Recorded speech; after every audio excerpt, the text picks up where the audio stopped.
వరద ప్రభావంతో ఇతర ప్రాంతాల్లోనూ వర్షం పడుతోంది. ఈదురు గాలులతో తీర ప్రాంతాల్లో భయానక వాతావరణం నెలకొంది. సముద్రం కల్లోలంగా కనిపిస్తోంది.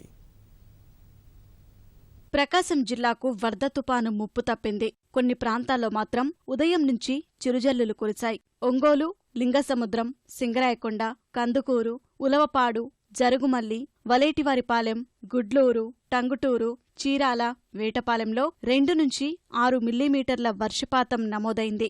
తుపాను తీరం దాటినా జిల్లాపై కొంత ప్రభావం ఉంటుందన్న వాతావరణ శాఖ హెచ్చరికలతో అధికారులు అప్రమత్తంగా ఉన్నారు. ఒంగోలులోని కలెక్టర్ కార్యాలయంలో మంత్రి సిద్ధరాఘవరావు, ప్రత్యేక అధికారి Mukesh Kumar Meena, in charge collector Hari Jawaharlal, SP Trivikrama Varma నిరంతర సమీక్షలు కొనసాగిస్తున్నారు.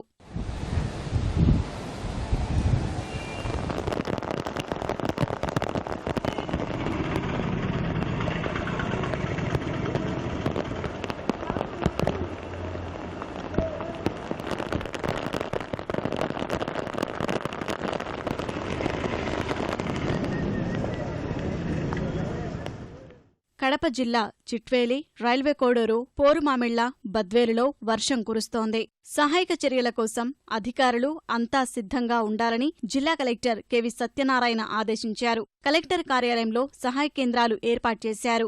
పశ్చిమ గోదావరి జిల్లా నరసాపురం చినమైన వానిలంక వద్ద మత్స్యకారుల బోటు సముద్రంలో చిక్కుకుంది. ఘటనపై ఎమ్మెల్యే మాధవనాయుడు, అధికారులు ప్రభావిత ప్రాంతాల పరిస్థితి అడిగి తెలుసుకున్నారు.